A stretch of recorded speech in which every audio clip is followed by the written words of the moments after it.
어제 거룩에 대한 세 번째 주제입니다. 레위기 11장은 음식, 레위기 12장은 출산, 그리고 이제 레위기 13장과 14장은 악성 피부병에 대한 내용입니다. 13장은 이 악성 피부병을 진단하는, 부정한지 아닌지를 진단하는 것과 관련된 내용을 다루고 있고, 14장은 악성 피부병을 앓던 사람이 병이 나았을 경우 다시 이스라엘 사회로 복귀시킬 때 어떻게 해야 하느냐 하는 내용을 다룹니다. 그래서 오늘은 13장 내용 전체를, 다음 주에는 14장 내용 전체를 살펴보려고 합니다. 내용이 좀 많아요. 13장은 59절로 돼 있고 14장은 57절로 돼 있어요. 그래서 우리가 지난주에 출산에 대한 건 8절밖에 안 됐었는데 내용이 상당히 많고 또 난해한 부분도 있고, 그래서 내용을 좀 자세하게 말씀드리기는 어렵고 좀 뭉뚱그려서 중요한 내용들, 요점만 간단하게 그렇게 정리해서 소개하는 시간을 갖도록 하겠습니다. 먼저 기본적인 내용인데요. 2절과 3절입니다. 13절의 가장 기본이 되는 내용은 2절과 3절입니다. 2절은 누구든지 살갗에 부스럼이나 뾰루지나 얼룩이 생겨서 그 살갗이 악성 피부병에 감염된 것 같거든 사람들은 그를 제사장 아론에게나 그의 아들 가운데 어느 제사장에게 데려가야 한다 라고 명령하고 있습니다. 사람의 피부에 생긴 부스럼, 뾰루지, 얼룩과 같은 악성 피부병에 감염된 것처럼 보이는 그런 증상이 나타난다면 이 사람을 제사장에게 데리고 가서 이 사람의 상태가 그냥 피부병이냐 아니면 악성 피부병이냐, 바꿔 말하면 질병에 걸리긴 했지만 정결한 상태냐 아니면 그 질병이 너무 심해서 악성이어서 부정한 상태냐라는 것을 판가름을 받도록, 진단을 받도록 해라 하는 겁니다. 그래서 그것이 악성 피부병이다라고 진단이 떨어지면 그것과 관련된 적절한 조치를 취해서 이스라엘 진 전체가 부정하게 되는 것을 막아야 된다, 그 얘기입니다.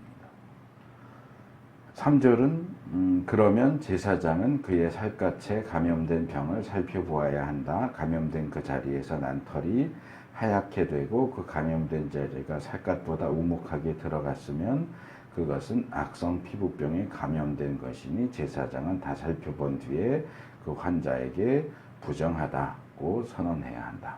그러니까 여기는 딱 2개의 기준만 나왔어요.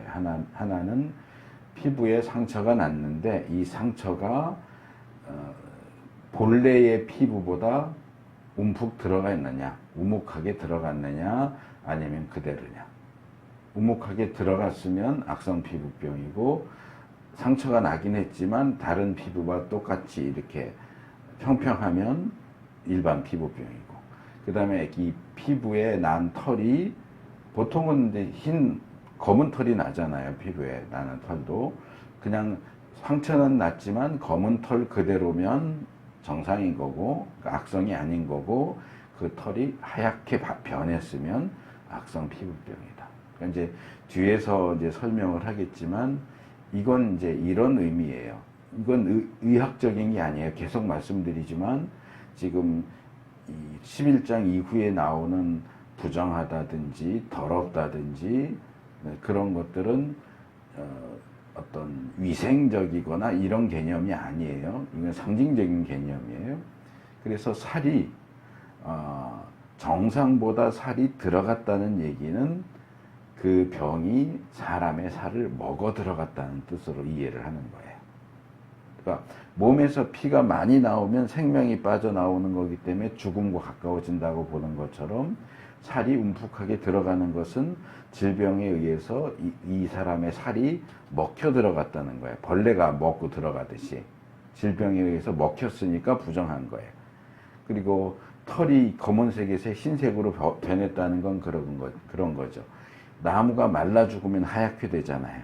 그러니까 털이 죽은 거예요. 이 악성 피부병이 악성이기 때문에 털이 정상적으로 있는 게 아니고 죽어서 하얗게 됐다라고 보는 거예요. 그러니까 이 두 경우는 모두 상징적인 의미를 가지고 있다고 보기 때문에 그런 현상이 발생한다면 이건 악성 피부병이다. 그러니까 즉 그 상처가 난 부위가 부정하다. 그럼 부정한 환부를 가지고 있는 그 사람도 부정하게 되는 거죠.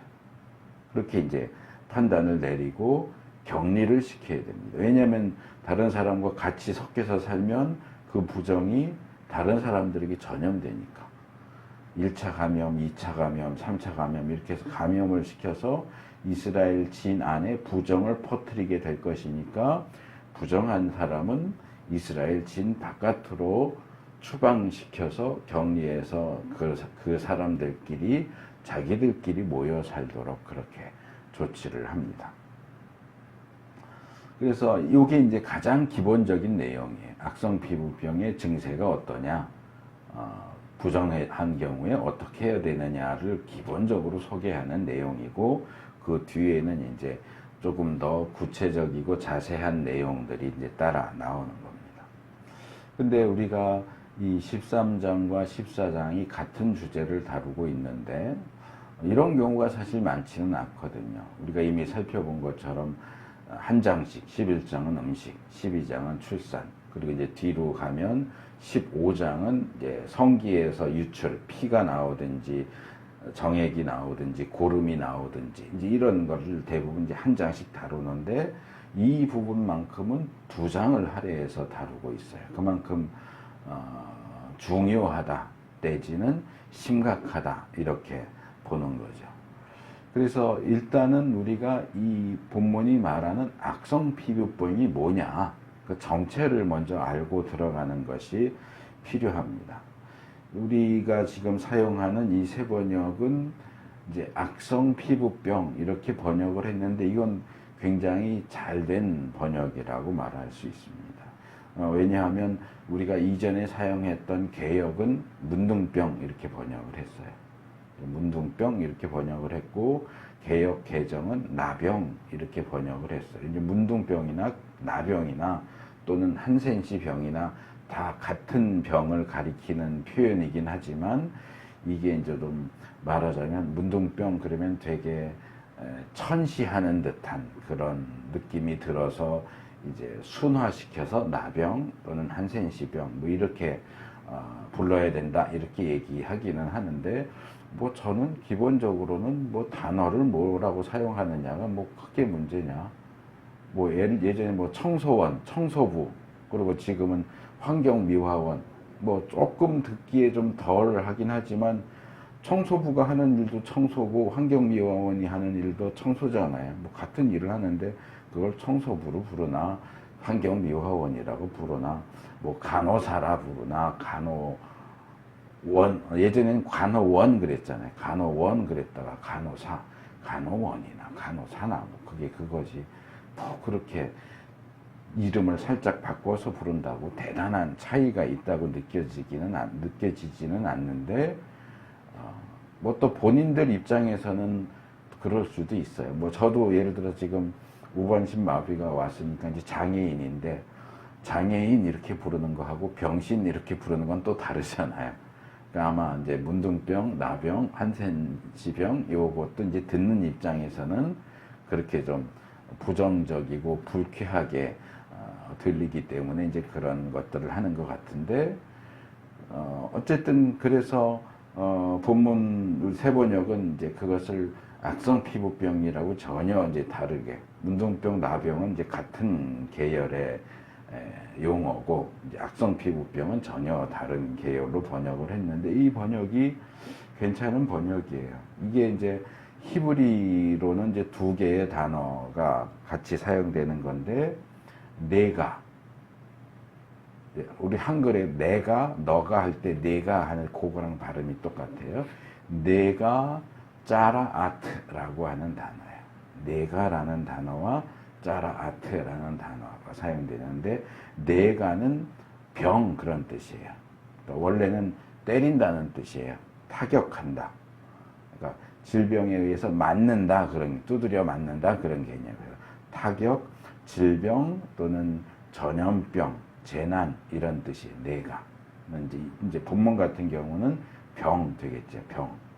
그 다음에 짜라아트는 보통 번역을 이제 히브리어 사전을 보면 문둥병, 나병 이렇게 번역을 했어요. 이게 특별한 이제 특수 용어로 보는 거죠. 그러니까 문둥병, 내가 짜라아트 그러면 문둥병, 나병, 뭐 한센시 병 이제 이렇게 하는 거죠. 근데 이제 이 짜라아트라고 하는 이 단어의 원형인 짜라라는 단어는 짜라아트는 복수형이고 이제 짜라가 기본형인데 동사가 몹시 괴롭힌다, 나병에 걸린다, 피부병을 앓는다 그런 뜻이에요. 그러니까 이제 피부에 질병이 생기는 경우를 이제 짜라, 심한 피부병. 이게 이제 심한 피부병 그럴 때 이제 가장 쉽게 떠올릴 수 있는 게 이제 나병이니까 문둥병, 나병 이렇게 번역을 한 거죠. 그런데 이제 그 근원적인 표현을 다시 끌어와서 이제 새 번역은 피부병인데 악성 피부병이다 이렇게 이제 번역을 한 거죠. 근데 이 동양도 그렇고 서양도 그렇고 뭐 시간 고금과 공간을 떠나서 또 시간과 공간을 떠나서 어느 시대에든지 이 나병이라고 하는 것은 이제 신이 내린 형벌이다, 천형 이렇게 이제 인식을 해 왔어요. 그리고 성경에도 종종 그런 경우가 나옵니다. 하나님에 의해서 이 나병에 걸리는 경우들, 뭐 대표적으로 민수기 12장에 보면 미리암이 모세를 비난하고 뭐 이런다가 이제 나병에 걸리는 장면이 나오고, 역대하 26장에 보면 우시야 왕이 교만해져서 제사장도 아닌데 제사를 드리려고 그러다가 이마에 문둥병이 발했다 이런 내용이 나와요. 그러니까 하나님이 벌을 내려서 이 나병이 들도록 그렇게 만드는 거죠. 근데 성경 전체 내용을 잘 보면 사실 하나님이 벌을 내려서 걸리는 병이 나병만 있는 건 아니에요. 다른 질병도 얼마든지 걸릴 수 있죠. 그냥 다른 전염병, 뭐 흑사병 이런 것도 악성 전염병이죠. 또 나병이라는 것도 다른 질병에 비해서 특별한 게 아니고 그냥 똑같이 바이러스 감염돼서 걸리는 거잖아요, 사실은. 그러니까 나병도 이 증세가 좀 심하긴 하지만 다른 병에 비해서 그렇게 특별하게 이 병은 하늘이 내리는 질병이야 라고 말할 그런 특성을 가지고 있진 않아요. 심하다는 거 외에는. 그래서 신의 형벌로 나병에 걸리는 경우들도 없지는 않지만, 그렇다고 해서 나병에 걸린 모든 사람이 하나님에게 벌을 받고 있는 거냐? 그건 또 뒤집으면 안 될 것 같아요.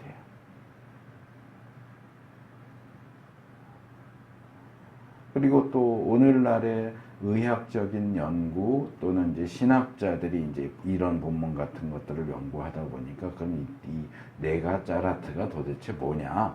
이렇게 연구를 한 결과 현재 내려진, 이건 거의 이제 결론이 났는데, 현재 내려진 결론으로 말하자면 이 네가 짜라트는 단지 나병만을 가리키는 용어는 아니다. 심한 피부병인데 심한 악성 피부병을 전반적으로 가리키는 표현이지 나병만을 가리키는 건 아니다. 이제 이런 여러 가지 것들이 이제 취합되면서 이제 세번역으로 오면 이제 더 이상 문둥병, 나병 이 용어를 쓰지 않고 악성 피부병이라고 이제 그 용어를 학계에서도 그렇게 사용을 하다 보니까 그런 게 이제 이 성경 번역에도 이제 반영이 된 거죠. 그래서 이 번역은 꽤 괜찮다고 생각을 해요. 그래서 이 본문을 자세히 읽어보시면 본문에 나오는 여러 어떤 증세들 또는 질병의 이름들을 보면 거기에 나병만 있는 게 아니고 여러 가지 종류의 질병들이 나오는 걸 볼 수 있어요. 그래서 제가 어제 도표를 4개를 보내드렸는데 첫 번째 도표를 보시면 성기문 교수가 만든 건데 피부 질환과 관련된 용어들, 그러니까 레위기 13장에 나오는 피부병, 여러 종류의 피부병들을 정리한 거예요. 그래서 이 본문을 보면 여기 도표를 보면 본문에 나오는 여러 종류 피부병들의 이 히브리 명칭, 그리고 이것을 현대적으로 어떤 질병으로 봐야 되느냐, 현대적인 명칭, 그리고 각각의 질병에 따르는 증상들을 여기 소개를 하고 있어요. 뭐 불에 댄 화상 입은 피부에 나타나는 증상, 피부가 눈처럼 하얗게 일어나고 또는 피부에 발진, 색점으로 붉게 부풀어 오르는 종기, 전염성이 있는 피부 발진, 머리털이 빠지면서 생기는 머리 피부염. 여기 보면 이제 둘, 넷, 6개가 있죠. 뭐 쉐이트, 글씨가 작아서 잘 안, 쇠이트인가 잘 안 보이는데, 쇠이트, 피부염증, 뭐 살파하트, 부스럼, 그래서 염증, 부스럼, 종기, 뭐 환부, 그 다음에 장기 피부병, 이건 이제 장기의 피부병이 나타나는 의미가 아니고 피부병이 오래 가는 경우를 얘기하는 것 같아요. 그래서 여러 종류의 이 피부병과 증세들이 여기 나와 있고, 심지어는 13장 끝부분에는 의복에도 악성 피부병이 생긴다고 그러는데, 의복은 피부가 아니기 때문에 악성 피부병이라고 말하기는 어렵고, 그 경우는 악성 곰팡이라고 보는 거죠. 옷에 생기는 곰팡이인데 악성인 경우. 그리고 14장 끝에 가면 건물에도 이게 생겨요. 건물에도 곰팡이죠. 그러니까 의복이나 건물에 생기는 악성 곰팡이, 사람의 피부에 생기는 악성 피부병. 그러니까 이것을 전부 다 같이 취급을 하고 있다는 거예요. 그러니까 이거를 한마디로 나병 이렇게 얘기하면 안 된다고 하는 거죠.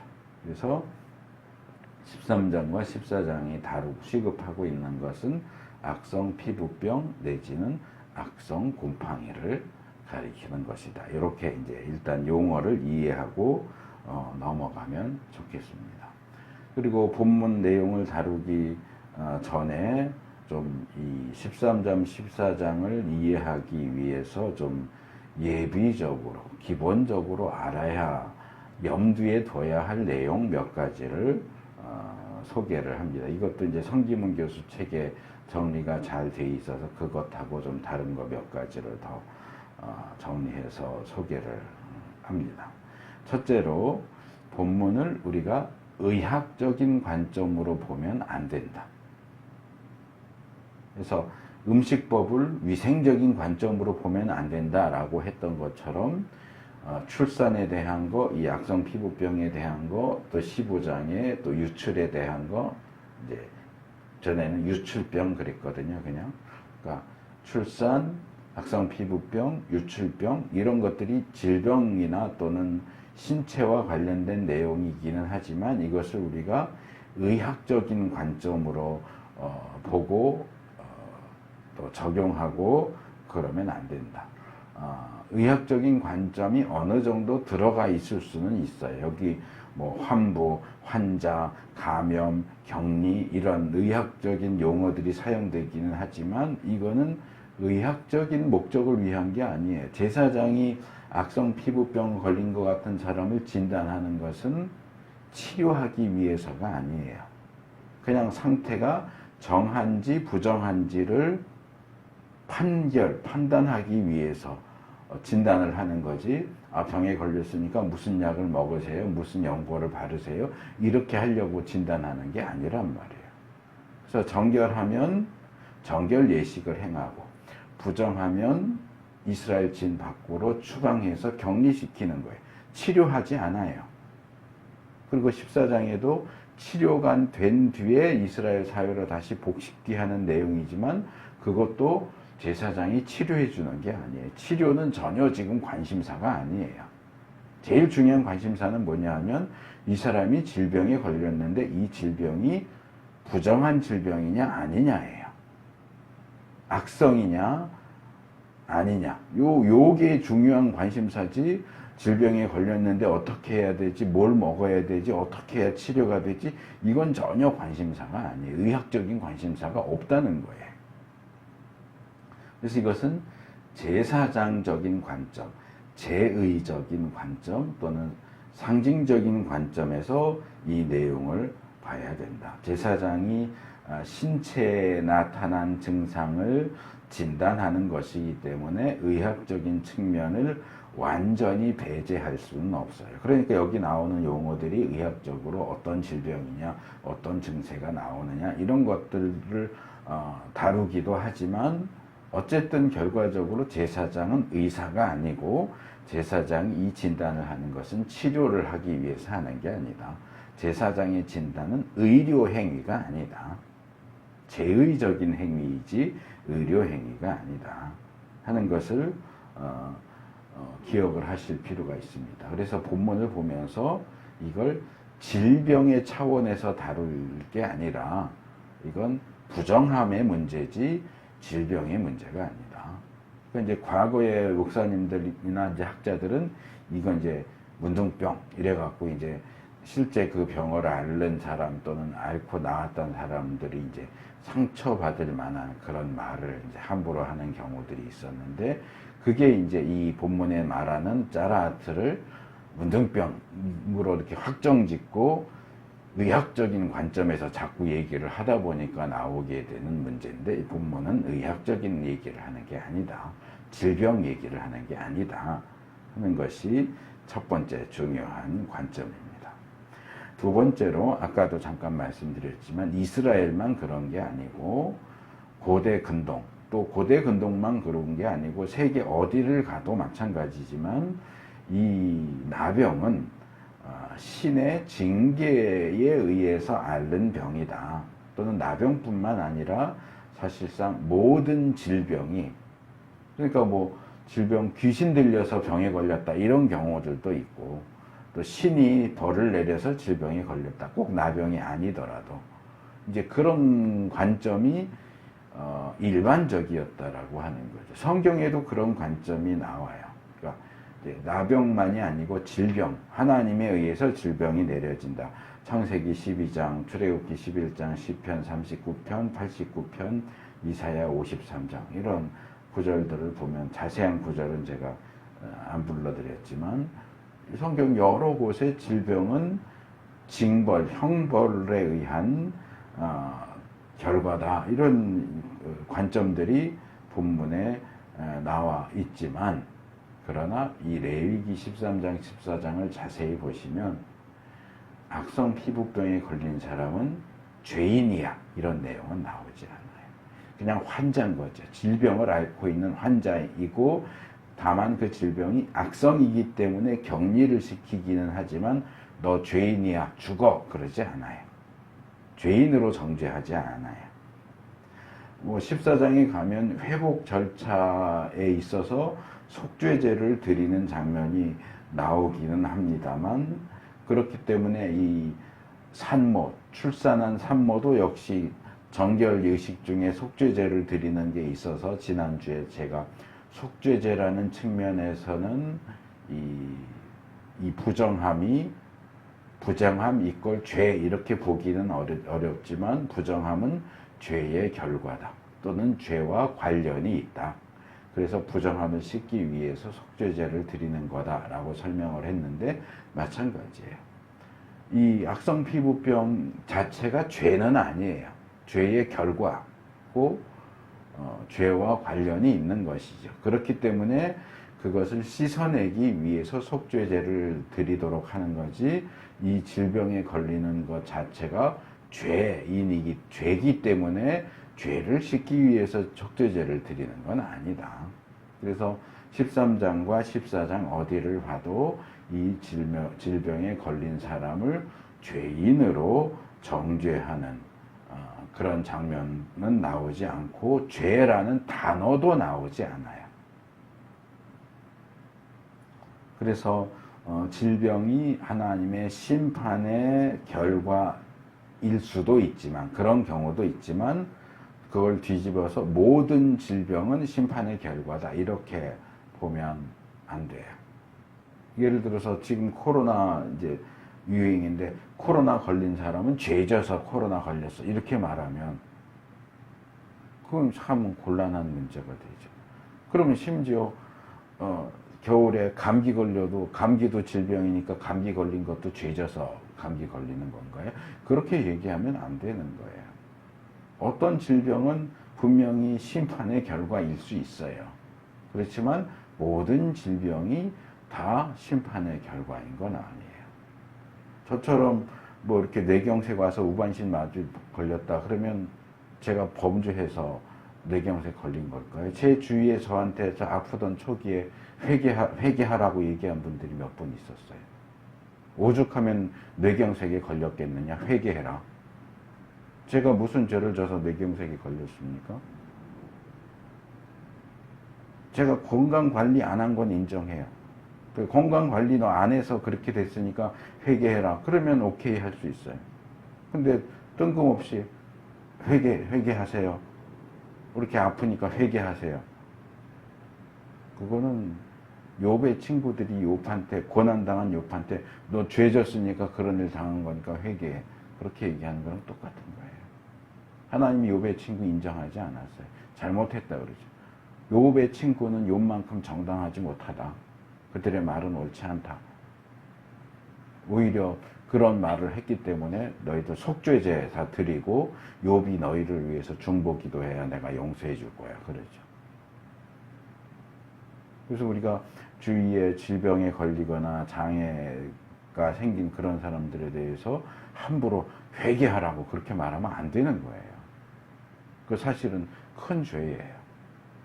뭘 한다고요? 질병에 걸렸다는 사실만 가지고 너 죄졌으니까 질병 걸린 거야, 회개해. 욥의 친구들이 범한 것처럼 그런 아주 잘못된 태도를 취하는 거기 때문에 정말 조심해야 됩니다. 우리 주위에 불행을 당한 사람들, 질병, 사고, 장애 이런 사람들 찾아가서 위로한답시고 회개하라고 그러면 안 돼요. 그 다음에 세 번째로, 악성 피부병 또는 악성 곰팡이를 왜 제일적으로 부정하다고 하느냐. 앞에서 서론에서 제가 살짝 맛배기로 말씀드렸던 내용인데요. 제가 음식법 하면서 몇 번 이름을 말씀을 드렸던 이 레위기의 세계적인 대가, 유대인 랍비이자 학자인 야콥 밀그롬이라고 하는 학자는 이 부분과 관련해서 성경 구절들, 민수기 12장 12절이나 욥기 18장 13절 이런 구절들, 그리고 유대 랍비들의 문헌, 그런 것들을 정리해서 세 가지로 설명합니다. 왜 악성 피부병 또는 악성 곰팡이가 부정하다고 하느냐. 첫째, 아까 우리가 잠깐 같이 교독했던 본문에도 그 내용이 나오죠. 피부 색깔이 어떠냐, 붉냐, 흰색이냐, 뭐 이런 것들 나왔는데, 이 악성 피부병과 관련해서는 주로 피부가 희어지는, 하얗게 되는 그런 증세들이 언급이 되는데, 이 혈색이 없는 거죠. 그러니까 산모가 출산하면서 피를 많이 흘리는 것이 생명을 잃어간다는 의미로 이해되는 것처럼, 혈색이 없는 것은 보이지 않지만 피가 빠져나갔거나 피가 부족하다는 의미예요. 그러니까 혈색이 없는 어떤 창백한 흰색이지만 좀 푸르스름한 흰색, 시체가 그런 색깔이라고 그러잖아요. 그래서 요한계시록에도 4가지 말 나오잖아요. 뭐 흰색 말 나오고 그 중에 청황색 말도 나오거든요. 요 청황색이 시체 색깔이에요. 그러니까 흰색도 이제 같이 엮이는데, 그래서 본문이 말하는 이 피부의 색깔은 시체의 색깔이다. 그러니까 그 피부의 색깔은 그 사람이 시체에 가깝다는 의미이기 때문에 부정하다고 말하는 거다. 둘째로 피부의 껍질이, 피부가 벗겨지거나 피부가 우묵하게 들어가는 것은 이 질병이 이 사람의 신체를 파먹고 들어간다. 그러니까 신체를 먹고 들어간다. 그렇게 이해를 하는 거죠. 그 다음에 이제 셋째로, 이 질병은 너무 심하기 때문에 죽음과 가까워요. 그러니까 뭐 요즘에는 많이 이제 의학이 발전해서 암 같은 경우도 이제 뭐 초기에 발견하면 치료될 확률이 높다고 그러지만, 한 10년, 20년 전만 해도 암 걸렸다 그러면 다 죽는 줄 알았잖아요. 사실은. 그러니까 암 또는 뭐 더 심한 거 얘기하면 뭐 에볼라 바이러스 이런 거, 그런 것처럼 고대에 있어서는 나병이 그랬다는 거죠. 나병 걸렸다 그러면 이건 죽는 거예요. 그냥 100% 죽는 거예요. 그러니까 이 질병은 뭐 예를 들어서 감기에 걸렸다.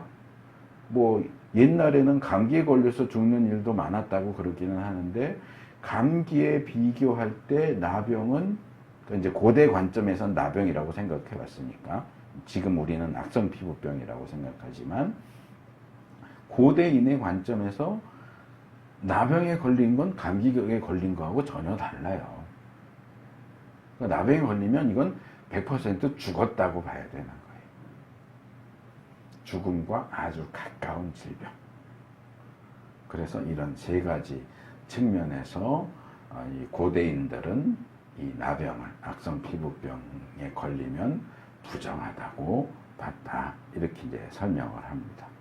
그래서 이 3가지로 나눠서 설명을 했지만, 하나로 요약하면 뭐예요? 이 질병과 증세는 시체, 죽음과 아주 가깝다. 그래서 죽음과 가까울수록, 시체와 가까울수록 부정한 거예요. 지난번에 스펙트럼 말씀드렸잖아요. 저쪽 끝에는 하나님이 제일 거룩하시고 반대쪽 끝에는 죽음이 있고, 죽음과 가장 가까운 게 시체잖아요. 그 다음에 심한 질병, 이렇게. 그래서 이 악성 피부병은 죽음에 가깝기 때문에 부정하다고 본다. 이 악성 피부병의 주요 특징은 붓는다. 피부가 부어오른다. 그리고 발진. 그리고 색깔이 밝은 어떤 점 같은 게 생긴다. 이런 것들이 이제 악성 피부병이 아닐까 의심할 수 있는 증세들이고, 그 다음에 이제 본문에 적혀 있는 대로 환부를 잘 봐서 그 기준에 따라서 뭐 털이 변했느냐, 피부가 우묵해졌느냐, 뭐 이런 것들 기준으로 해서 악성이다 아니다를 판별을 하는 거고, 이제 부정하다고 됐을 경우에 이제 추방을 하죠. 추방해서 사는데 질병이 나왔어요. 그런 질병에 걸린 사람들끼리 같이 모여 사는데도 불구하고 그 질병이 더 악화되고 나빠진 게 아니고 나았어. 그러면 이 나은 사람을 다시 이제 나았으니까 다시 이스라엘 사회 안으로 복귀시켜야 될 거 아니에요. 자기 집에도 이제 돌아가서 가족들과 함께 살 수 있게 해줘야 될 거 아니에요. 근데 이 절차도 쉽지가 않아요. 상당히 까다롭고 복잡해요. 그래서 14장 전체가 그 내용을 다루는 거예요. 근데 그 내용을 보면, 이건 이제 다음 주에 말씀을 드리겠지만, 그 절차가 마치 이 나시린이 하나님께 서원을 해서 그 서원이 끝났을 때 행하는 의식, 또는 우리가 이미 살펴본 제사장 위임식 절차하고 상당히 비슷하다는 거죠. 왜 제사장을 세우고 나시린의 서원이 끝나고 악성 피부병 환자가 치료받고 요 세 가지의 경우에 행해지는 의식이 서로 비슷비슷하냐? 성경은 그 답을 얘기해 주지 않아요. 그냥 이렇게 비교해 보니까 비슷한 거예요. 뭐 이거 어디서 본 것 같은데 하고 뒤져보니까 이거랑 비슷하네, 저거랑 비슷하네 하다 보니까 요 세 개와 관련된 의식이 완전히 똑같지는 않지만 상당히 비슷하다는 걸 이제 발견을 한 거죠. 그리고 이게 왜 비슷할까? 이제 좀 더 자세한 내용은 다음 주에 말씀을 드릴 거고, 어떤 결론적인 요약해서 말씀을 드리면 이 세 개의 의식이 모두 한 단계에서, 기존의 한 단계에서 그것보다 더 나은 다음 단계로 넘어가는 어떤 통과의식 또는 변화와 관련되어 있지 않느냐. 그러니까 우리 사회에서도 뭐 성년 되는 나이가 있잖아요. 그럼 성년식, 성년의 날 이런 거 하고, 조금 더 미개한 부족에서는 성인 의식 같은 거 하잖아요. 뭐 예를 들면 아프리카 어떤 부족은 이제 어른이 됐다 그러면 들판에 내보내서 위험한 짐승을 사냥해서 잡아오면 너 어른이야, 뭐 이런 것처럼. 그게 통과 의례예요. 너가 아이에서 어른이 됐다는 걸 증명하려면 요걸 해야 돼. 이 통과 의례. 그런 거 비슷한 거 아니냐. 일반 사람이 제사장이 되는 거. 통과 의식. 나시린이 소원을 마치고 한 단계 더 하나님께 가까이 가는 거. 악성 피부병 환자가 정상으로 돌아오는 거. 이 어떤 통과하는 그 예식과 관련이 있는 게 아니겠느냐. 이 정도까지 이제 연구가 진행이 됐습니다. 그래서 거기까지 말씀을 드리고, 이제 본격적인 본문인데, 본문을 뭐 다 내용이 아까 말씀드린 것처럼 많고 복잡해서 본문을 읽으면서 말씀을 드릴 수는 없고 그냥 뭉뚱그려서 말씀을 드릴게요. 자, 두 번째 도표를 보시면, 이건 이제 김경렬 교수가 만든 건데, 사람과 사물의 질환과 증상. 그래서 이제 13장과 13장 전체와 14장 끝부분. 그러니까 13장 거의 대부분은 사람, 그리고 13장 끝에는 의복, 그리고 14장 끝에는 건물. 이렇게 이제 나와 있는 내용들, 질환과 증상을 정리해 놓은 거죠. 사람 피부에 나타나는 6가지 증상, 사물 표면에 나타나는 2가지 증상. 이렇게 되어 있고요. 나병, 종기, 화상, 옴, 어루러기, 비정상적인 대머리, 옷이나 가죽 제품, 집과 건물, 이렇게 이제 정리가 되어 있고, 거기에 나타나는 각종 증상들, 흰색이나 적백색 얼룩이 생긴다. 뾰루지가 나온다. 흰색 털 또는 노란색 털. 생살이, 그러니까 우리 피부가 덮여 있어서 생살이 나오는 경우는 없잖아요. 근데 심하게 다치면 이제 생살이 노출이 되는데, 피부병에 의해서 생살이 겉으로 나오는 그런 경우, 피부가 우묵해지는 경우, 그 다음에 점이 백색이나 적색, 요거는 이제 아마 사람일 거고, 이제 홍색점, 청색점 이런 거는 아마 곰팡이 종류인 것 같아요. 사람 몸에 청색점이 생기는 일은 뭐 흔하지 않고, 곰팡이는 좀 푸르게 피잖아요. 그러니까 뒤에 끝에 나오는 홍색, 청색 점은 아마 곰팡이와 관련된 내용인 것 같아요. 그래서 이제 요게 악성 피부병이다라는 얘기가 아니고, 사람의 피부이든지 옷이든지 건물에 이런 증상이 나타난다면 악성 피부병일 수도 있으니까 제사장에게 찾아가거나 아니면 건물 같은 경우는 건물을 들고 갈 수 없으니까 제사장을 불러서 제사장이 와서 이 집에 난 이 악성 곰팡이, 이게 악성 곰팡이냐 아니냐를 진단을 하게 해. 제사장을 찾아가거나 제사장을 불러서 이게 악성 피부병 또는 악성 곰팡이인지의 여부를 진단을 받아라 하는 얘기예요. 이건 이제 증상들을 정리를 한 거예요. 이제 이 내용을 잘 보시면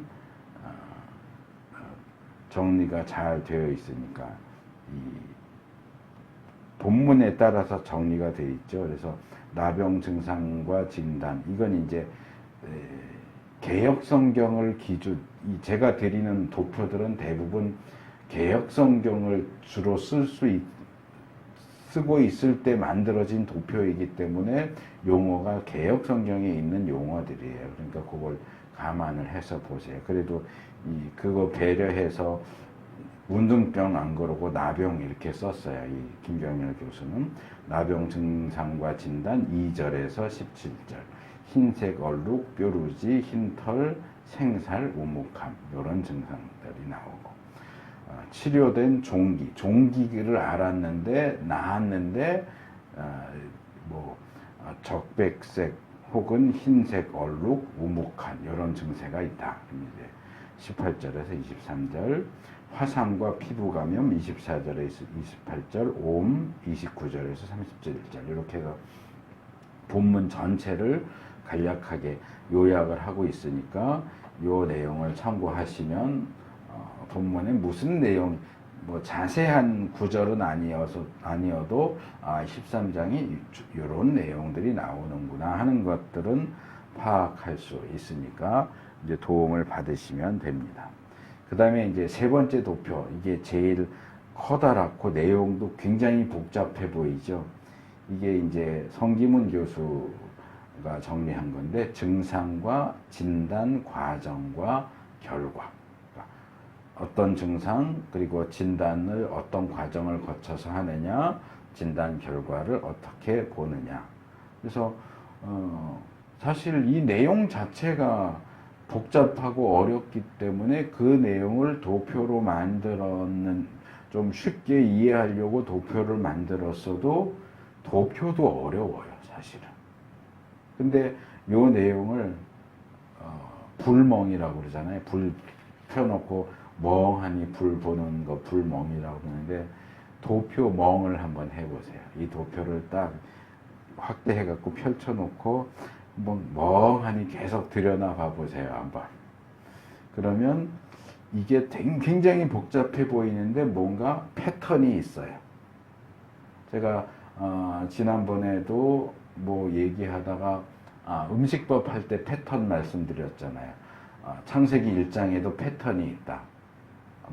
하나님이 만드셨다, 이름을 뭐라고 붙이셨다, 몇째 날이었다, 이런 보시기에 좋았다, 이런 패턴이 1일부터 6일까지 반복되는데 아주 똑같이 판박이처럼 반복되는 게 아니고 어떤 요소는 넣고 어떤 요소는 빼고 이렇게 변화를 주면서 기본 패턴이 반복된다. 사사기 전체 책도 어디 지파 출신이고 원수가 누구고 어떻게 해서 승리했고 몇 년 다스렸고 이런 내용들이 기본 패턴인데 요게 들어가고 나오고 하면서 사사기 전체에서 반복되고, 음식법 같은 경우도 어떤 부분 기준이 뭐고 먹을 수 있는 건 어떤 거, 먹으면 안 되는 거 어떤 거, 접촉했을 때 어떻고, 요게 기본 패턴인데 이게 육지 동물이냐 물에 사는 거냐 새냐 곤충이냐 이런 거에 따라서 패턴이 계속 반복된다고 말씀을 드렸잖아요. 이 부분도 마찬가지예요. 증세가 여러 가지 바뀌지만 기본적인 패턴이 있어요.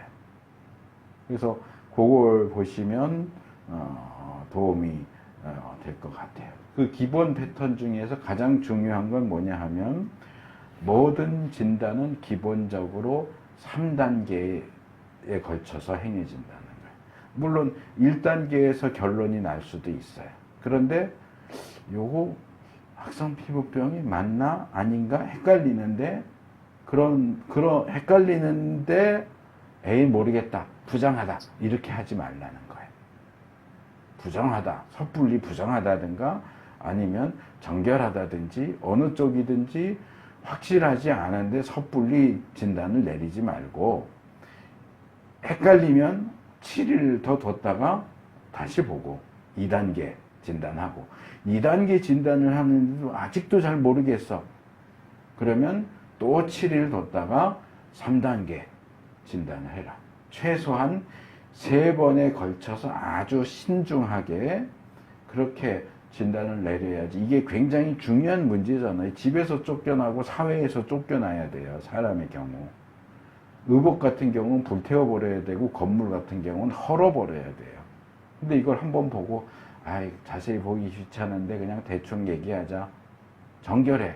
이래버리면 부정한데 정결하다 그러면 부정이 점점 퍼져버리니까 큰일 나는 거고 정결한데 부정해. 그러면 쫓아내고 허물고 해야 되잖아요. 사실은 부정하지 않은데도. 그러니까 이건 정말 신중하게 해라.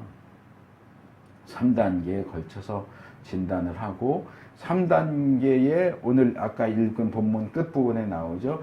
3단계에 걸쳐서 진단해서 정결해 라고 했는데 그 이후에 또 이상한 증세가 나타나면 또 제사장 찾아가라. 이건 이제 4단계라고 말할 수도 있지만 다시 1단계로 돌아가는 거죠. 다시 1단계로 돌아가서 또 진단받아. 나 이미 3번 3단계에 걸쳐서 진단받았어. 정결하다고. 근데 병도 재발할 수 있잖아요. 한 번 감기 걸려서 나오면 그 다음 감기 안 걸리나요? 코로나 한 번 걸려서 격리하고 끝났으면 그 다음에 또 코로나 안 걸리나요? 또 걸리면 또 진단받아야 되잖아요. 그러니까 이건 4단계가 아니고 다시 1단계로 돌아가는 거죠. 그래서 저는 이 3단계 진단을 본문에는 3단계 이렇게 나오지는 않지만 내용을 정리하니까 3단계예요. 1단계 보고 확실하면 정결한지 부정한지 얘기하고 확실하지 않으면 7일 뒀다가 2단계 정결한지 부정한지 또 헷갈리면 3단계 정결한지 부정한지 이 3단계로 하는 거 보면서 현대 사회의 3심제를 떠올렸어요. 재판할 때 3심제 하잖아요. 지방법원에서 뭐 이렇게 해서 결론이 났어. 결론이 났는데 원고든 피고든 이거는 난 받아들일 수 없어. 그러면 뭐예요? 항소하잖아요. 윗단계로. 이거 다시 해주세요. 다시 봐주세요. 정말 그런지 다시 봐주세요. 2단계에서도 결정이 났는데 난 그래도 못 받아들이겠어. 그럼 대법원으로 또 항소해갖고 최대 3번까지 재판받을 수 있게 하잖아요. 왜? 공정을 기하기 위해서. 혹시라도 빠뜨린 게 없는지. 혹시라도 실수해서 죄인이 아닌데 죄인이라고 판결을 내릴 수도 있으니까 사람을 바꿔가면서 3번에 걸쳐서 재판을 받을 수 있게 하는 것처럼 이 경우는 재판장을 바꾸면서 하고 그러기까지는 제사장을 바꿔가면서 하진 않겠지만 어쨌든 이 고대의 방식을 생각하면 굉장히 신중한 거죠. 드라마나 영화 보세요. 재판할 때 3심제 이런 거 있어요? 막 때려가지고 안 했는데도 했다고 대답하게 하고 그러면 즉각 목 땡공 자르고 이러잖아요. 그 시대엔 3심제 이런 거 없잖아요. 인권에 대한 의식이 높아지니까 그나마 이제 3심제 이런 게 나오는 거지. 고대가 아니라 중세까지만 넘어가도 그런 거 없잖아요. 조선시대만 가도 없었잖아요. 근데 이 고대에 3단계 진단을 하고 있다. 이건 굉장히 발전된 방식이라는 거죠. 그래서 보시면 예를 들어서 염증, 부스럼, 종기 같은 경우에 피부에 난 하얀 털과 우리가 읽은 본문이에요. 피부에 털이 하얗게 변했느냐, 피부가 움푹 들어갔느냐, 이게 판단하는 기준이다. 그래서 움푹한 피부와 흰 털이면 1단계에서 너 부정해 이렇게 되는 거고 이 색깔이 좀 완전히 흰 것도 아니고 완전히 까만 것도 아니고 좀 애매하네. 피부도 완전히 우묵한 것도 아니고 완전히 정상도 아니고 애매하네. 그럼 7일 있다가 2단계, 7일 후에 두 번째 단계. 그래서 피부에 하얀색 점은 있으나 움푹 파이지도 않고 부위에 털도 하얗게 변하지 않았다. 여전하다. 변화가 더 이상 진행되지 않았다. 그러면 또 7일 두고 또.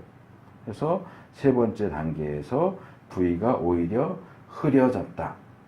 흐려지고 피부에 더 이상 번지지도 않았다. 그러면 이건 부스럼이야.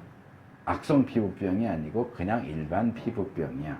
이제 부스럼이야. 이제 여기 아쉬운 게 이 도표 뒤에 그 다음에 어떻게 하느냐까지 들어가 있었으면 제가 이 도표 하나만 썼을 텐데 어떻게 하느냐가 아쉽게 빠져 있어요. 결과까지만 있고 네 번째 도표에 그 다음에 어떻게 처리하느냐가 있기 때문에 네 번째 도표를 보내드린 거예요. 그래서 일반 피부병이야 그러면 정결 예식을 행합니다. 그러니까 씻고 주로 씻는 거죠. 목욕하고 빨래하고 뭐 이런 거 정결례 하고 오히려 피부에 더 번졌고 털도 더 하얘졌고 피부가 더 우묵해졌다. 그럼 이건 악성 피부병이야. 이건 짜라하트야. 그럴 때는 어떻게 하느냐? 그럴 땐 격리하는 거예요. 추방 격리 이렇게 되는 거예요. 그러니까 이런 식으로 이제 항목들을 하나씩 보시면 돼요. 그 다음에 이제 생살이 피부 바깥으로 나왔을 경우에 종기, 화상, 머리나 수염, 백선. 백선은 이게 전문 용어라서. 그 다음에 발진, 탈모, 머리도 마찬가지예요. 그래서 그런 경우에 어떤 증상이 나타나면 기준이 뭐고, 첫 번째 단계, 두 번째 단계, 세 번째 단계. 이렇게 해서 이게 일반적인 질병이냐, 아니면 악성 피부병이냐, 이렇게 판단하는 거죠. 그래서 그렇게 원칙적인 패턴을 보시면 이 도표도 그렇게 복잡하진 않아요. 여러 개라서 그렇지. 이름, 증세, 1단계, 아이고. 1단계 진단, 2단계 진단, 3단계 진단, 결론. 이렇게 돼 있어요. 그러니까 사실은 이렇게 딱 보면 뭐가 이렇게 복잡해 이렇게 보이는데 내용을 들어가서 보시면 뭐 그렇게 복잡하지 않아요. 그래서 그렇게 진단을 해서 결론이 내려지면 마지막 네 번째 도표를 보시면 이게 악성 피부병의 진단과 조치, 이 조치 부분이 이제 더 있고 이 김승경 교수가 만든 이 도표는 훨씬 더 단순하게 돼 있죠. 그래서 이건 이제 사물, 사람. 이래서 당일 1차 진단, 일주일 후, 2차 진단, 또 2주일 후. 근데 요건 조금 도표가 오히려 보기가 어렵게 돼 있어요. 단순하게 돼 있지만 내용은 조금 더 어려워져요. 그래서 당일이 있고 판단하고 일주일 후 2차 진단에서 판정을 악성이냐, 음성이냐, 유보냐. 그러니까 악성이면은 부정하다. 음성이면은 정결하다. 유보는 이거 잘 모르겠는데 일주일 더 지켜보자. 그럼 이제 3단계로 넘어가는 거죠.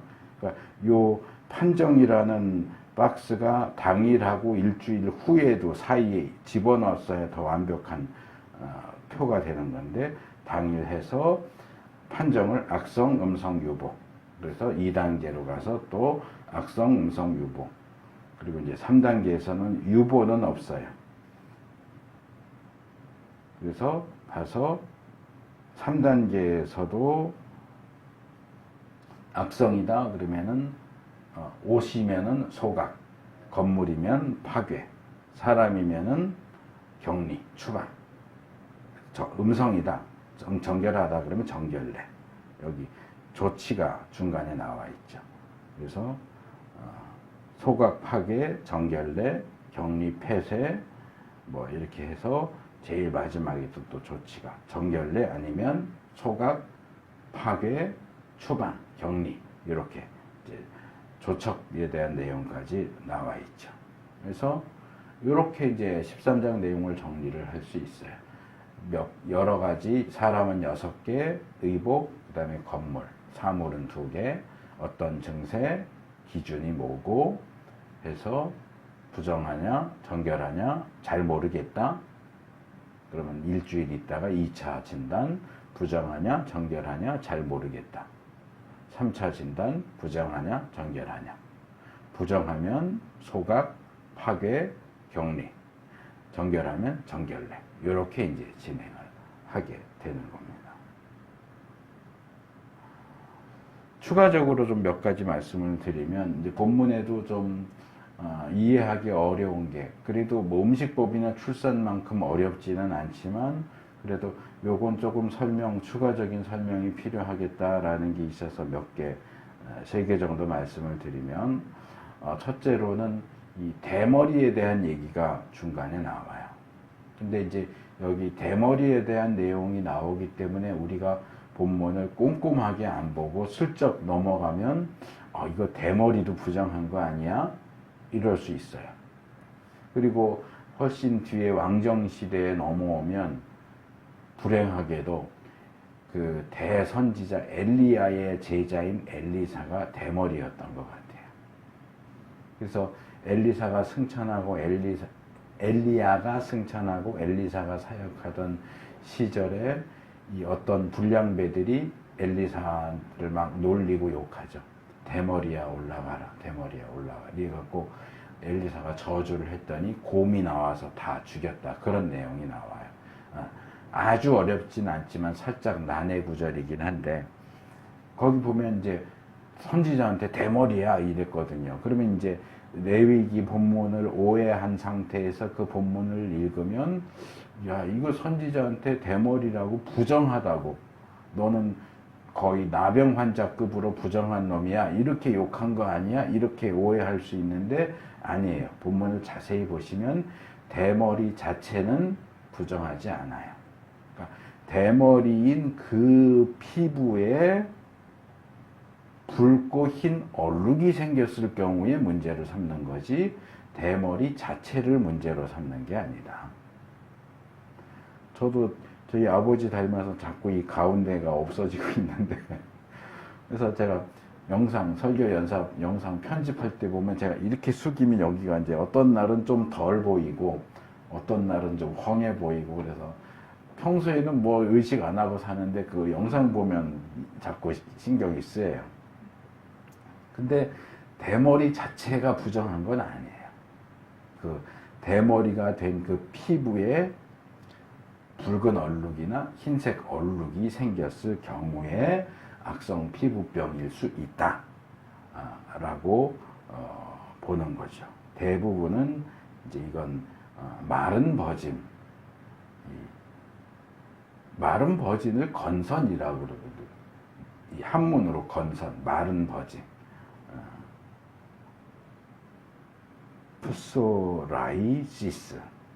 포소리아시스. 이게 푸가 묵음이면 소리아시스 이렇게 하는 것 같아요, 영어로. 그래서 마른 버짐은 부정하지 않아요.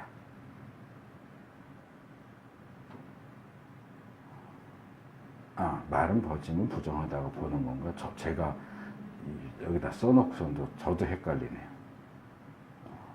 그 다음 이제 둘째는 13장 23절에 보면 증상이 더 많이 진행됐는데 더 많이 진행돼서 아주 하얘졌는데 오히려 정결하다라고 진단을 내리는 경우가 있어요. 이 병이 더 진행됐으면 더 나빠졌다고 봐야 되는데 왜 정결하다고 진단을 내릴까 하는 그런 의문이 생기는데 이 부분을 제가 신대원 다닐 때 출판사 주석 원고를 썼었거든요. 근데 이 부분은 오히려 나았다고 보는 건 아닌데 더 이상 전염성이 없다라고 보기 때문에 정결하다라고 보는 것 같아요. 그러니까 이제 현대적으로 또 보면 성경에도 나와 있어요. 나병을 앓았다가 다시 나았잖아요. 그러면 사회로 다시 집으로 복귀시켜요. 그래서 복음서에 보면 예수님이 시몬이라는 사람 집에 초대받아서 식사를 하시는데 이 시몬의 별명이 뭐냐 하면 문둥이 시몬이에요. 개역성경으로 기억을 하면 문둥이 시몬 집에 가서 예수님이 식사를 했다. 그러면 문둥병 걸린, 나병 걸린 사람하고는 접촉하면 안 돼요. 접촉은커녕 가까이 가도 안 돼요. 근데 어떻게 이 나병 걸린 사람 집에 가서 식사를 할 수 있느냐? 이 사람은 현재 문둥병을 앓고 있는 사람이 아니고 문둥병을 앓고 나은 사람이에요. 그러니까 문둥병에 걸려서 저도 자꾸 용어가 막 그러는데 악성 피부병에 걸려서 이스라엘 진 바깥으로 추방돼서 살다가 병이 나아서 다시 돌아온 사람이에요. 그런데 그 병을 앓았기 때문에 별명이 붙은 거예요. 그러니까 그런 식의 별명 많잖아요. 그러니까 이 사람은 현재 그 병을 앓고 있지 않아요. 근데 예전에 앓았었죠. 그러니까 우리나라에도 그런 분들이 모여 사는 동네가 있잖아요. 거기는 더 이상 전염성이 없어요. 그런데도 일단 그 병을 앓았기 때문에 이제 그 환자 취급을 하고 멀리하고 뭐 멸시하고 이렇게 차별하고 이런 일들이 있는데 앓고 나은 사람들은 더 이상 전염성이 없어요. 그러니까 이 13장 23절 제가 구절을 여기다 안 써놔가지고 읽어드리기는 어려운데 찾아서 읽어보세요. 거기서 정결하다고 말하는 것은 더 이상 전염성이 없는 상태가 됐기 때문에 오히려 정결하다라고 판결을 내리는 것이다. 그 다음에 세 번째로 악성 피부병이나 곰팡이가 아닌 경우에는 악성이 아닐 뿐이다. 악성이 아닌 것이지 여전히 피부병이고 곰팡이인 건 맞아요. 그런데도 불구하고 부정하다고 말하지 않는다는 거예요. 악성의 경우만 부정하다라고 하지 악성이 아닌 일반 피부병, 일반 곰팡이의 경우는 분명히 질병이고 곰팡이인데도 부정하다고 말하지 않아요. 근데 이런 일반적인 피부병의 경우에도 이게 굉장히 오래 간다.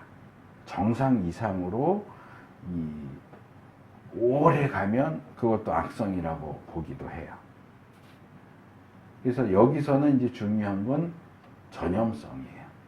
그 환부의 상태와 이것이 전염성을 가지느냐. 전염성이 없으면 괜찮고 또는 아주 심한 경우 이렇게 아주 심한 경우 또는 전염성이 심한 경우 강한 경우 이런 경우는 악성이라고 보고 그렇게 심하지 않은 경우 전염성이 별로 없는 경우 이런 경우는 이제 일반이라고 봐서 가볍게 정결례하는 정도. 그냥 정상이야 정결례라고 해도 그냥 그걸로 끝나는 게 아니고 정결례를 통해서 씻어내야 하는 정도.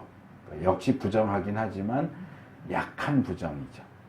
부정한 짐승과 접촉했을 경우 하루 부정한 것처럼 정결례를 행하는 정도로 가볍게 보지만 이 가벼운 증상도 2주 이상 1단계, 2단계, 3단계 하면 2주가 걸리잖아요. 2주 이상 지속된다면 악성으로 취급을 합니다. 그래서 이런 부분이 조금 이제 헷갈리고 어렵지만 이제 정리를 잘 하시면 좋겠고요.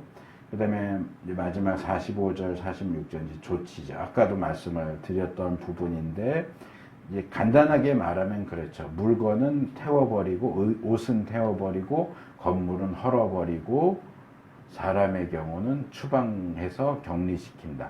근데 그거 외에 추가되는 부분이 있죠. 이게 45절, 46절이에요. 악성 피부병이다. 부정하다라고 진단을 받은 사람은 현재 자기가 입고 있던 옷을 찢어야 돼요. 뭐 옷을 다 찢어 발긴다는 게 아니고 이렇게 확 이제 뜯어내는 것 같은 그런 행동이죠. 옷을 찢고 머리를 풀고 이렇게 보통 이렇게 묶고 있는 머리끈을 빼서 머리가 풀어지게 하고 그 다음에 자기 손으로 여기는 이제 코 및 수염 그렇게 했는데 이제 개혁은 그냥 입이라고 그랬어요. 그러니까 수염만 손이 이만한데 이걸로 수염만 가릴 수 있어요. 이렇게 해야 가려지겠죠. 근데 이제 이렇게 보통 가린다고 하면 그냥 입을 가리는 거나 마찬가지이기 때문에 이제 개혁은 입이라고 했대. 이렇게 자기 입을 가리고서 부정하다. 히브리어로 탐에 나는 부정한 사람입니다 라고 외쳐야 돼. 길 다닐 때 나는 부정한 사람입니다. 나한테 가까이 오지 마세요. 이제 세 가지. 옷을 찢어라, 머리를 풀어라, 이것까지 나누면 4개 되겠네. 입을 가리고 부정하다라고 외쳐라. 이 옷을 찢는 것, 머리를 푸는 것은 극도의 슬픔과 애통을 표현하는 행동입니다. 흥미롭게도 레위기 10장에 나답과 아비후가 죽었을 때 모세가 아론과 살아남은 아들들에게 당신들은 머리를 풀거나 옷을 찢어 애도를 해서는 안 됩니다. 이렇게 말하죠. 또 여기 옷을 찢고 머리를 풀어라고만 돼 있고 애도를 해라 라고 안 나와 있지만 똑같은 행동이 있잖아요. 그러니까 이건 애도하는 행동이에요. 그러니까 사람이 죽었을 때 뭐 우리식으로 하면 아이고 하고 울잖아요. 그거를 하라는 거예요. 왜? 죽은 사람 아무도 없는데 악성 피부병에 걸린 사람은 죽은 거나 마찬가지. 그러니까 제사장이 이 사람의 악성 피부 이 증세를 보고 당신은 부정해 악성 피부병이야 라는 얘기는 사망 선고랑 똑같다는 거예요. 암입니다. 암 사기입니다. 그건 사망 선고잖아요. 3개월 살 수 있습니다. 그러니까 이 악성 피부병 진단을 받은 사람은 제사장으로부터 자기의 사망 선고를 받은 거나 마찬가지. 그러니까 죽은 자기를 위해서 애통을 하라는 거야. 너 죽었어.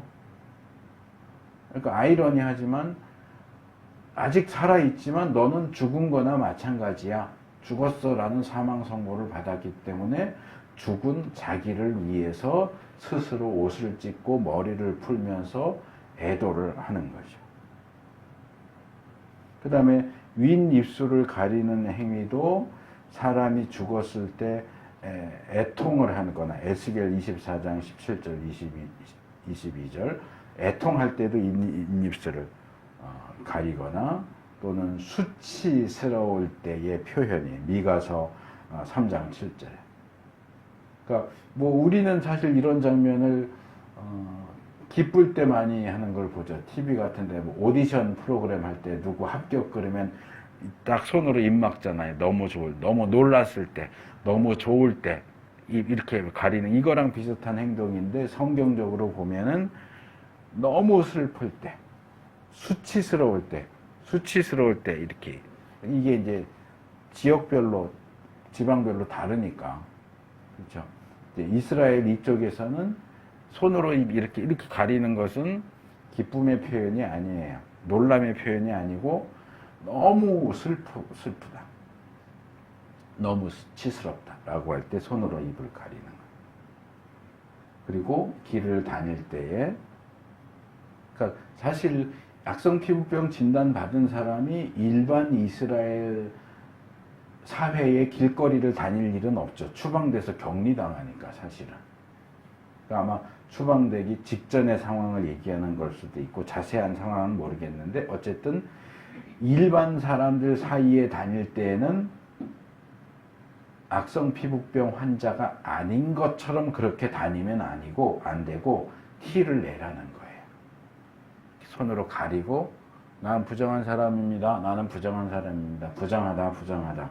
이렇게 외치면서 다녀요. 나는 죽은 사람입니다. 나는 시체와 같은 사람입니다. 나한테 가까이 오시면 안 됩니다. 그걸 하고 다니려는 거예요. 그래서 이 명령을 악성 피부병 환자 입장에서 생각을 해봐요. 내가 그 사람이다. 얼마나 수치스러울까요?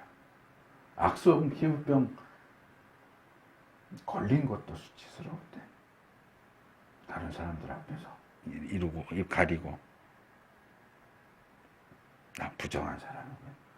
그래서 저처럼 장애 있는 사람은 너무 길 다닐 때 이렇게 가리고 나 장애인이에요, 나 장애인이에요 그러고 다녀. 얼마나 수치스러울까요?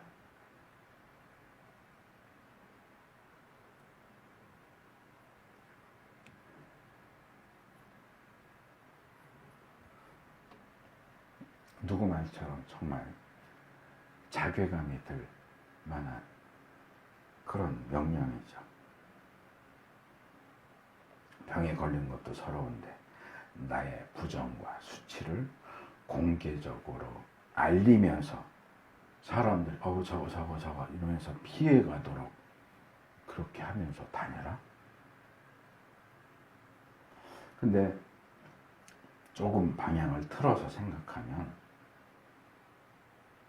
제가 계속 말씀드리잖아요. 부정하다는 건 뭐냐?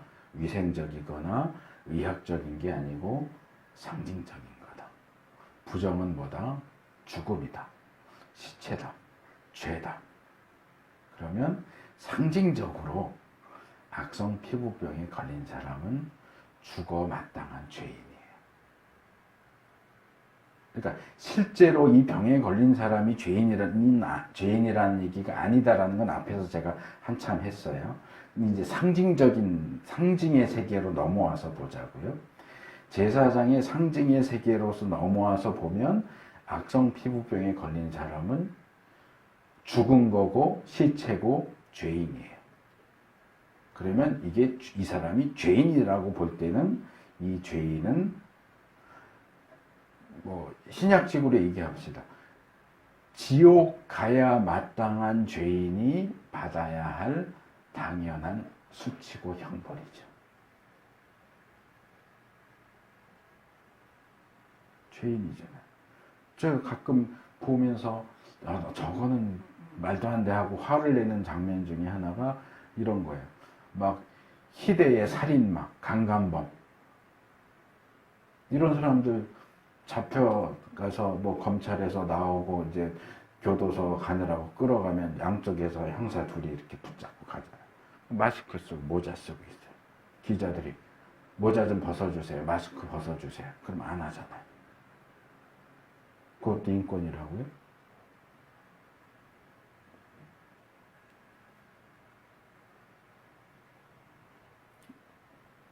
그 사람이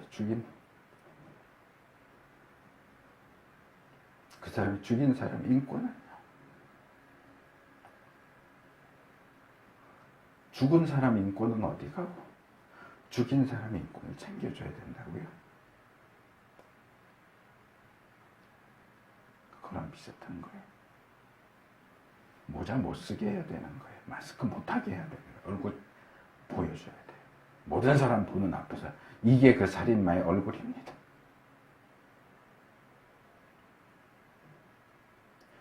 이게 그 강간범의 얼굴입니다. 보여줘야죠.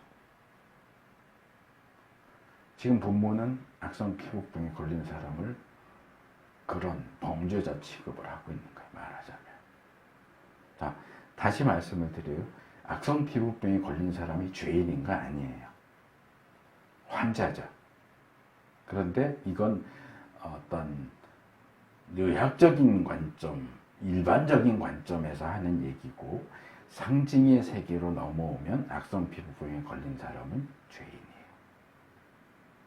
그래서 그 죄인에게 합당한 조처를 요구를 하고 있는 거예요. 너 머리 풀고 옷 찢고 손으로 입 가리고, 그러니까 이 경우는 오히려 모자 못 써, 마스크 못 써, 이게 되겠죠. 그리고 나는 살인마입니다. 나는 강간범입니다. 그러고 다녀. 이거 지나친 겁니까? 죄인이 아니라고 볼 때, 이건 너무 수치스럽고 자괴감 드는 너무 심한 명령 아니야? 이럴 수 있지만, 죄인, 정말 극악한 죄인이라고 본다면, 이건 그렇게 해야 되는 거예요. 그래서 이걸 의학적인 질병으로 보면 안 되고 제의적인 상징적인 부정걸로 봐야 된다라고 했는데, 본문은 이 레위기 뒷부분은 다 그래요. 질병이든지 뭐 음식이든지 뭐든지 그런 것들을 범죄에 견주어서 부정하다라고 말하는 거예요.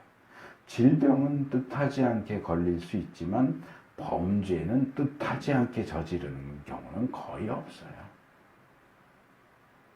속건죄와 속죄죄에서는 부지 중에 저지르는 실수로 저지른 죄에 대해서 그 부분을 살펴보면서 말씀을 드렸지만, 사실 우리가 저지르는 죄의 대부분은 부지 중에 실수로 저지르는 게 아니고 우리의 의지와 결정을 통해서 저질러지는 죄이고, 그렇다면 모든 죄인은 자기가 저지른 죄의 결과를 감당해야 돼요. 옷 찢고 머리 풀고 입 가리고 나는 죄인입니다. 고백해야 돼요. 수치를, 그 수치와 멸시와 자괴감을 경험해야 돼요. 그게 현세에서 경험하는 지옥이에요.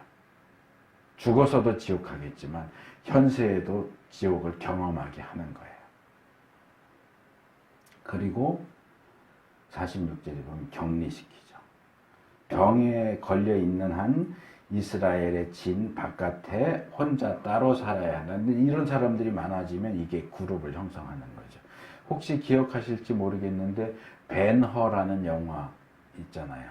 그러면 거기 보면 주인공이 나중에 그 누명 써가지고 노예로 팔려가고 또 나중에 입양되고 그러면서 뿔뿔이 흩어진 자기 가족을 찾아가는데, 저는 그때 어려서 잘 이해를 못했는데 어디 도시 바깥으로 나가서 어디 구석진 데 가니까 이 동굴 같은 데서 그 엄마하고 누이 동생하고 살고 있어요. 거기가 나병 환자들이 사는 곳이에요.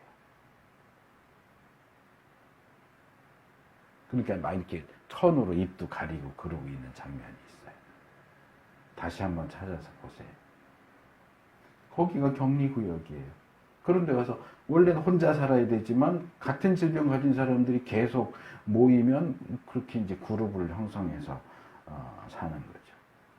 그래서 이 악성 피부병에 걸린 사람은 시체나 죽은 거나 마찬가지이기 때문에 이스라엘 진 바깥 시체 버리는 곳과 흡사한 곳으로 추방시키고 격리시켜요.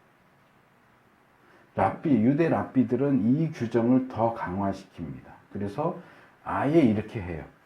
이 악성 피부병이 살 수 있는 곳은 이스라엘 진으로부터 100규빗, 45.6m 이상 떨어져 있어야 한다. 그 안으로는 들어오면 안 된다. 아예 거리 제한까지 줬어요. 진 바깥에 나가서 살아. 근데 진 바깥에 바로 살면 안 되고 100규빗, 45.6m 그 바깥으로 나가서 살아야 돼. 그리고 심지어는 바람의 방향까지 고려해서 일반인은 악성 피부병 환자가 걷는 동쪽에서 걸으면 안 된다. 왜? 이스라엘 지형을 생각해 보세요. 이렇게 길쭉한 땅이죠. 여러분 보시면 이렇게 생겼겠다. 이렇게 길쭉한 땅이고 왼쪽에 지중해가 있어요. 그렇죠? 그렇기 때문에 팔레스타인 땅은 주로 바람이 서쪽에서 불어와요.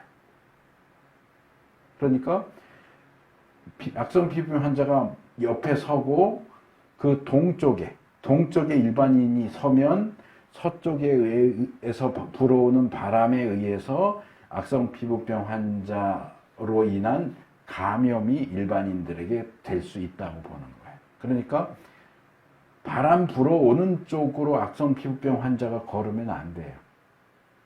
악성 피부병은 바람이 불어서 가는 끝에서 걸어야지, 이 앞에서 걸어서 일반인들보다 서쪽에 서서 걸어가면 안 돼요. 그러니까 일반인들은 악성 피부병 환자의 동쪽에서 걸으면 안 된다 라고 규정을 해요. 그리고 아까도 말씀드렸었잖아요. 이 병을 앓았던 사람 시몬이 예수님을 초청해서 식사 대접했다. 근데 본문 자세히 보시면 마가복음 14장 3절 보면 이 시몬의 집은 예루살렘 남동쪽에 있어요. 그러니까 아마 진을 쳐도 서쪽의 진을 못 치겠습니다. 물론 서쪽은 지중해니까 거기서 살 수 없겠지만 당연히 이스라엘 사람들은 동쪽, 이스라엘 사람들 사는 진의 동쪽에다가 바람 방향까지 고려해서 동쪽에 모여 살았을 거예요. 그러니까 얼마나 이게 정말 복잡하고 어려웠겠어요. 오늘날에도 비슷하지만 특별히 고대에서는 이렇게 자기가 살던 그 무리와 사회로부터 추방되고 격리되는 정말 특별한 재앙으로 여겼습니다. 예레미야가 1장 1절에도 그런 비슷한 내용이 나오고요. 이스라엘 사람들은 자기들이 하나님의 백성에 속한 사람으로서 이스라엘 사회 속에서 살도록 되어 있다는 사실을 알고 있었고, 그렇기 때문에 이스라엘 사회에서 쫓겨나는 것은 그것 자체도 죽음이나 마찬가지. 너 죽어라. 죽어라. 그래서 부정한 것들로 가득해 있는 이스라엘 진 바깥으로 추방되고 행악자가 처벌당하는 장소. 예수님도 그래서 예루살렘 성문 밖에서 처형당하잖아요. 십자가요. 그것도 이런 의미예요. 죄인들을 죽일 때 이스라엘 진 안에서 안 죽여요. 진 바깥으로 끌고 가서 죽인다고요. 그럼 부정한 것들이 가득한 곳, 죄인이 가득한 곳, 그런 바깥에서 산다는 것은 하나님이 하나님의 백성에게 내려주시는 복에서 제외된다. 너는 더 이상 하나님하고 관계가 없는 사람이야. 그런 뜻이에요. 그러니까 교회 권징조례에서 큰 죄를 진 사람은 출교한다. 우리 교회 다니는 사람들 그 사람하고 더 이상 연락도 하지 마, 인사도 하지 마, 만나지도 마, 밥도 같이 먹지 마. 넌 완전히 외인이야. 하는 거랑 똑같은 거예요. 마치 에덴 동산에서 추방당한 아담과 하와, 가인과 같은 삶을 사는 거죠. 오늘 우리가 이 악성 피부병 또는 악성 곰팡이에 대한 진단과 관련된 여러 가지 내용들을 말씀을 드렸습니다. 아까 말씀드린 것처럼 이 본문은 육체적인 질병을 통해서 영적인 질병, 죄에 대해서 상징적으로 교훈을 하고 있어요. 그래서 이 질병을 육체적인 질병으로 생각하고 오해하지 않으셔야 되고요. 그래서 이 부분을 우리가 범죄와 죄인의 상태, 그리고 죄인이 처하게 될 운명으로 이해해야 됩니다. 그러니까 환자를 어떻게 처리하느냐가 아니고 죄인이 어떻게 되느냐를 얘기하는 걸로 제대로 이해해야 되고, 그래서 우리가 하나님 앞에서 정결해야 한다는 게 얼마나 중요한지, 거룩하다는 게 얼마나 중요한지, 그래서 이 죄를 범하고 부정해진다는 게 얼마나 큰 대가를 치러야 되는 무시무시한 일인지 알고 이 죄를 멀리하는 삶을 살아가는 우리가 되기를 축복합니다.